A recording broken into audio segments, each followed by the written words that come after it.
Greetings from Glenrose. Tiger Robotics is once again competing in the best robotics competition. This year's game is called Outbreak, adjusting to the threat. Teams are given 8 weeks to design and build a robot that can fight infection on a cellular level. The robot should be able to isolate infected cells from uninfected cells, as well as apply localized vaccines to slow or stop the spread of infection. During the competition, the robot operates on a 7x7 grid. Each grid space is 18 inches square. Arranged on the game field are cells, vaccines, a tester, isolation frames, and 2 isolation towers. Cells are represented by wooden blocks. There are 3 types of cells: uninfected, immune, and infected. All of these cells are visually identical. The robot must test the cells to see what type they are. Vaccines will prevent infection from spreading to healthy cells. The simple vaccine, represented by a tennis ball, will immunize 1 grid space.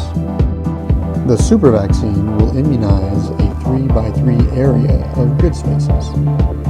However, the super vaccine is only available if the team completes the autonomous portion. The cell tester is used to determine if a cell is infected, immune, or uninfected. The compasses on the tester are used to detect magnets in the cells. Infected cells have 2 magnets. Immune cells have 1 magnet. Uninfected cells have none. An isolation frame is a PVC square the same size as the grid cell. Infected cells inside an isolation frame will not be able to spread their infection outside of the isolation frame.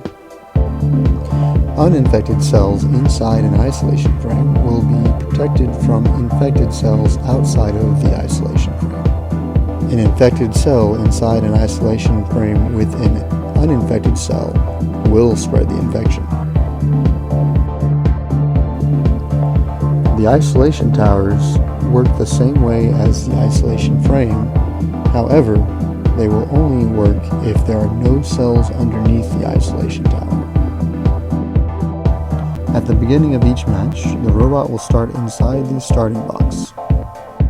From there, the robot will have 3 minutes to score as many points as it can. The final score is based on the placement of uninfected cells, vaccines, and super vaccines, as well as the spread of infection.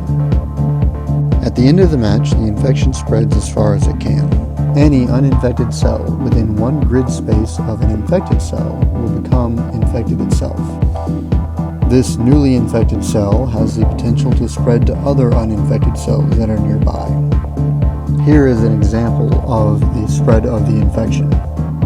At the end of this match, the infected cell in D4 will first infect the uninfected cell that is also in D4. That infection will spread to the surrounding cells.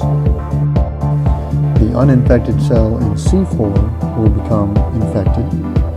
That infection will spread to the uninfected cell in B4. The infection inside of the isolation frame in F5 will not spread. Thank you for watching our brief summary of this year's game, and we will see you